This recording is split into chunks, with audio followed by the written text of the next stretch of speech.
Super Shifter qui ont reçu le feu vert et se pressent comme un seul homme sur ce karting d'Espagne. Deuxième épreuve, la dernière avant la phase finale pour la catégorie des karts à boîte de vitesse. Jimmy Leven, vainqueur de la première confrontation plus tôt cet après-midi, qui a hérité de la première place après la pénalité à l'encontre du poleman et vainqueur donc sur circuit de Sam Place. Vainqueur on the road, pénalisé de 5 secondes pour un départ anticipé. Donc gardez bien vos yeux ouverts et concentrés sur la première ligne de la grille, le numéro 707 sur la gauche de votre image en pole position. Sam Class, Jimmy Leven à ses côtés, Tim Verhulst qui a également écopé d'une pénalité, donc pas forcément la meilleure entame de week-end pour les équipiers du team SLC. Christophe Heubers, le champion sacré sous les couleurs DFK depuis l'extérieur de la deuxième ligne, suivi de Corentin Grégoire qui s'est bien battu également jusqu'à la 4e place pour son retour de la compétition après une pause d'une épreuve. Nicolas Gouverneur a surveillé également 5e de la première manche, suivi de Senavos, Gilles Van de Voorde, Greg Hansen, Théo Nicolas, Kevin Delcroix, Eric Elemans et Christian Piantoni. Une grille plus réduite, il est vrai, 13 concurrents dans cette catégorie parmi les plus rapides à l'international, alors que les pilotes rentrent dans leur deuxième tour de chauffe, l'occasion de mettre les gommes à température, les enveloppes comètes qui tendent à s'user de manière assez concrète. On avait pas mal d'usure hier sur le karting d'Espagne, tant en junior qu'en senior.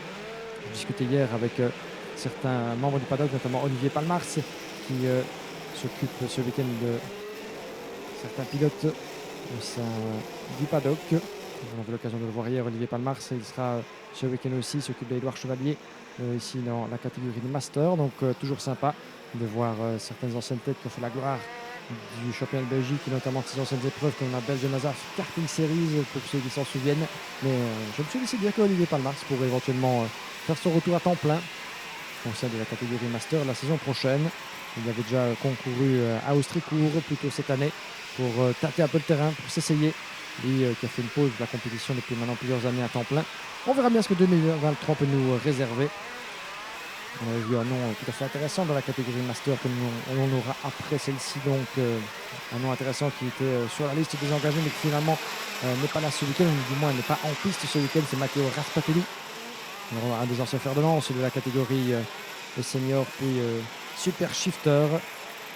Peut-être l'année prochaine pour l'un des bons amis du team RSD Karting de la famille Bieland. Chers amis, si vous êtes avides de départ sous haute intensité, si vous êtes fan de Formule 1, et je suis certain qu'il y en a de nombreux parmi vous, eh bien, c'est votre rendez-vous. La catégorie des cartes Super Shifter, dès que les feux s'éteignent, on est parti. Et à l'assaut du premier virage, go, go, go. Et un excellent départ de Jimmy Leven qui coiffe sur le poteau Sam Class, le poleman depuis la gauche de l'image, eh bien, qui va devoir se battre dans le cœur du peloton. Et il parvient à contenir le retour de Christophe Heubers, avec juste derrière également la tentative de la part de Nicolas Gouverneur de se frayer un chemin dans ce petit peloton. Ça passe bien dans le premier secteur, mais quel envol de la part de Jimmy Leven. Magnifique départ au premier virage de la part du pilote TD Kart. Je me demande si Sam Class n'avait pas inconsciemment quelque peu de retenue au moment de l'extinction des feux, puisque souvenez-vous qu'il a écopé d'une pénalité pour avoir été un peu trop prompte lors du premier départ il y a quelques minutes. Mais cette fois-ci, eh bien, il peut peut-être au plus fort cette suite d'événements. Voilà donc qui va devoir se refaire une santé au niveau vitesse de pointe. Il est deuxième. Jimmy Leven qui creuse déjà l'écart et il a même perdu, non je pense qu'il est toujours deuxième, effectivement 5 places à la conclusion de ce premier tour. Il repasse devant notre cabine, on fait le pointage, presque une demi-seconde d'avance déjà pour Jimmy Leven. 5 places deuxième, troisième place pour Christophe Heubers soutenu par son équipier Nicolas Gouverneur. Tim Verhulst juste derrière, puis nous avons Corentin Grégoire, Gilles Van de Voorde qui a pris la 6e place au détriment de Corentin Grégoire. Au niveau du virage de raccordement, c'est Senavos qui suit au 8e rang. Théo Nicolas, Eric Elemans, Kevin Delcroix, Drake Hansen et Christian Piantoni en 13e et dernière position. La bagarre qui commence déjà à se profiler, même si Jimmy Leven est bien occupé à prendre la poudre d'escampette. Dans le dernier secteur de l'escargot, le double gauche du 8 et du 9, le virage numéro 10, la sortie du 11. La ligne droite en léger dévers, comme vous voyez, la descente, toute la vitesse, toute la puissance des 155 cm3. Le moteur Yamé parmi les plus puissants du plateau, évidemment, dans cette catégorie Super Shifter. À l'issue du premier virage, comme vous voyez, les dépôts de gomme à l'extérieur de la trajectoire pour cette catégorie. Hors de question évidemment de mettre les roues en dehors de la trajectoire idéale, sous peine de détruire votre train de pneus. Le seul qu'ils doivent utiliser entre les qualifs et les manches.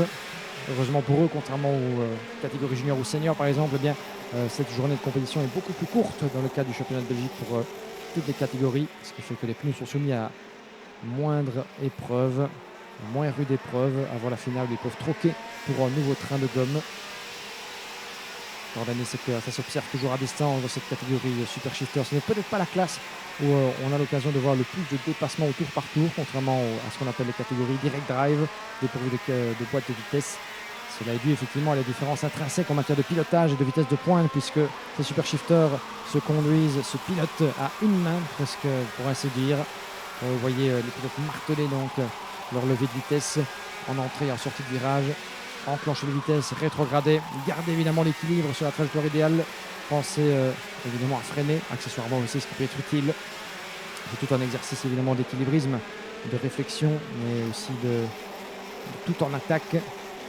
Un subtil équilibre entre passage des vitesses, freinage, accélération.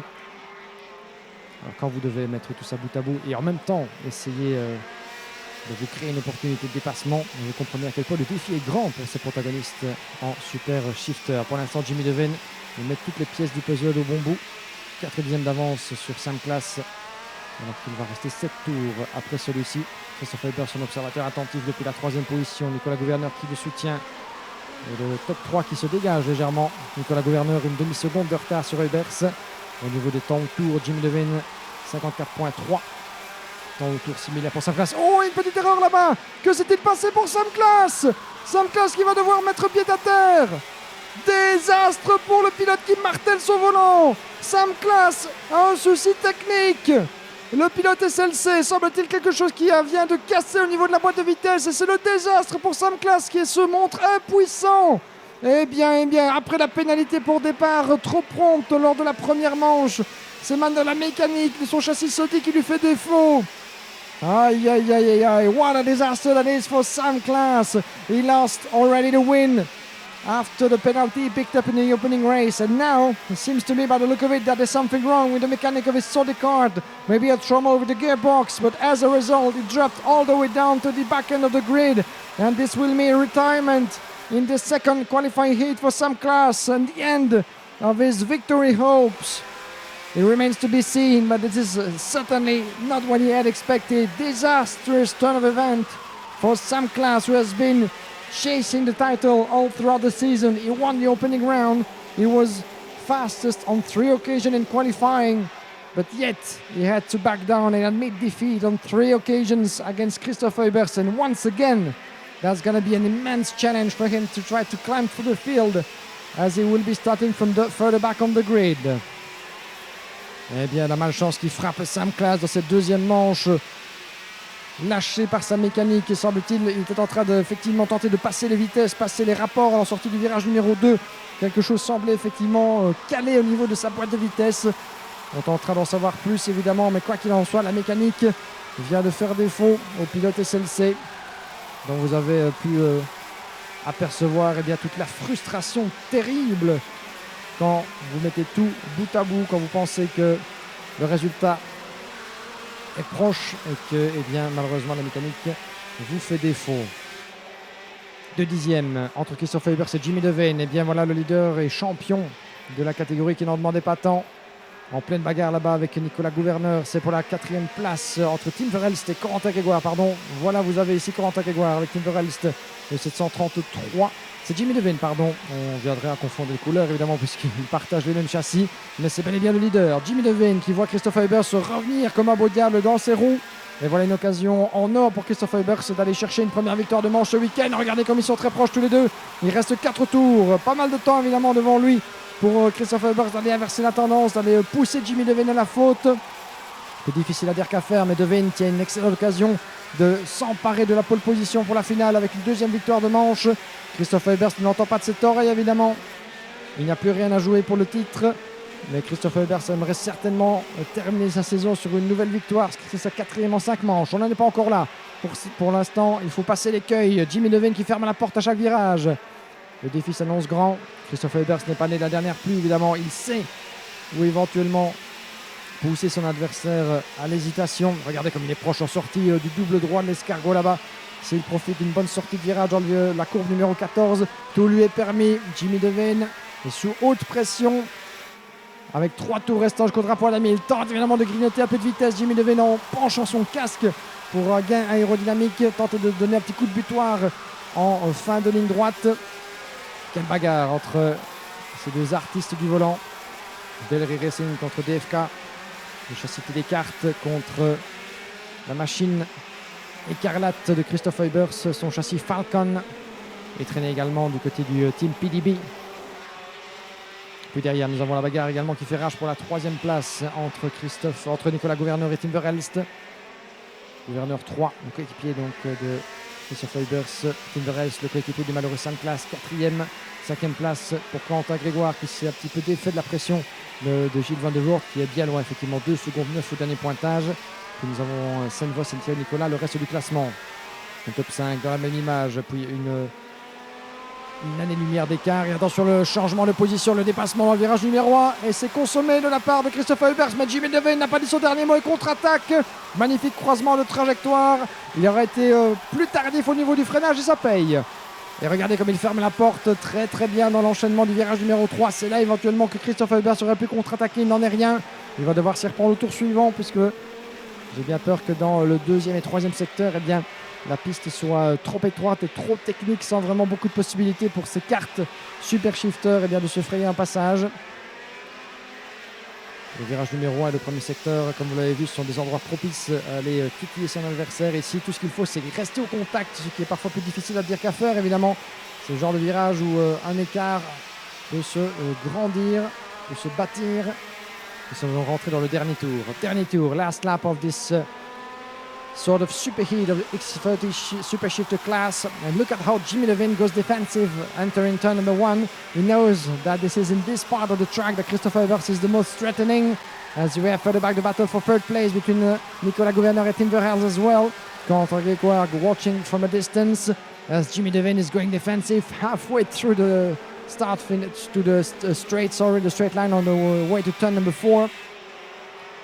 Devane shutting the door once again into the braking part of the hairpin on the far side of the track.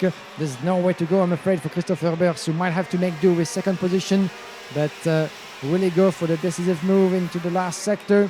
We've seen that happening, not an easy task into the gearbox class, as Jimmy Devane is going to have to go defensive if he kicks the throttle. Oh, and a bit of a mistake from Jimmy Devane. By the look of it, he clipped the curb and didn't have the best of momentum outside of the corner. That will be for the finish on the line, but the victory goes to Jimmy Devane for 700 of a second onto the line. Wow, what a return and what a finish to this qualifying heat, the last one of the Super Shifter. But in the end, Jimmy Devane came close to lose that one on the line for 7,000 of a second. Eh bien, chers amis, quel finish nous avons eu droit entre les artistes de la catégorie Super Shifter. Mais il s'en est fallu de peu pour que Christophe Eubers aille déloger Jimmy Devane. On avait vu que le pilote des cartes a quelque peu hésité dans le dernier virage avec un passage sur le vibreur à l'intérieur qui lui a fait un petit peu hésiter en termes de trajectoire. Donc on n'a pas senti très à l'aise en tout cas dans sa relance. Ça aurait pu être l'opportunité pour Christophe Eubers de prendre l'aspiration avec un tour de plus. Eh bien, l'histoire aurait pu être tout à fait différente. Mais dans ce dernier secteur, dans ce dernier tour, on a bien vu que Jimmy Devane usait de toute sa science du pilotage pour fermer la porte autant que faire se peut. Christophe Eubers avait tenté eh bien, de reprendre l'avantage au virage numéro 1. La porte était fermée et eh bien, Jimmy Devane avait gardé la ligne intérieure idéale durant la totalité du dernier tour, particulièrement dans le premier secteur où l'opportunité aurait pu se dessiner. Mais finalement, eh bien, Christophe Eubers a dû s'avouer vaincu. Lui qui a terminé donc la première épreuve 3, le voici 2. Et on disait, eh bien, Sainte-Classe, malheureusement, après sa deuxième place, la victoire perdue sur tapis vert, muet en deuxième place, eh bien, a dû se retirer. On va attendre évidemment l'officialisation des différents classements pour vous établir la grille de départ de la finale X30 Super Shifter qui débutera sur le coup de 17h ici à Mariembourg. Mais en attendant, une chose est certaine, Jimmy Devane, par ses 2 victoires, eh bien, s'élancera à nouveau de la première ligne de la grille de départ, sauf qu'il sera à l'intérieur ce coup-ci, sur la ligne intérieure vers le virage numéro 1. Donc tout avantage pour lui s'il veut transformer l'essai, ce qui serait sa première victoire de la saison pour le pilote Télécarte. Dans le classement in full de cette dernière manche pour les super shifters, Jimmy Devane, vainqueur devant Christopher Ebers, Nicolas Gouverneur 3, devant Tim Verhelst, Quentin Grégoire, Van de Voorde, Sen Vos, Théo Nicolas, Drake Hansen, Kevin Delcroix, Christian Piantoni. Les 2 pilotes qui manquent à l'appel, Eric Elemans et vous l'avez vu, Sam Klaas pour une casse mécanique de son châssis, de sa boîte de vitesse en cours de route. Voilà, une petite pause à nouveau. Ne partez pas évidemment, restez bien avec nous puisque sous le coup de 15h45, dans 4 minutes, rendez-vous pour la deuxième et dernière manche qualificative pour la catégorie X30 Master.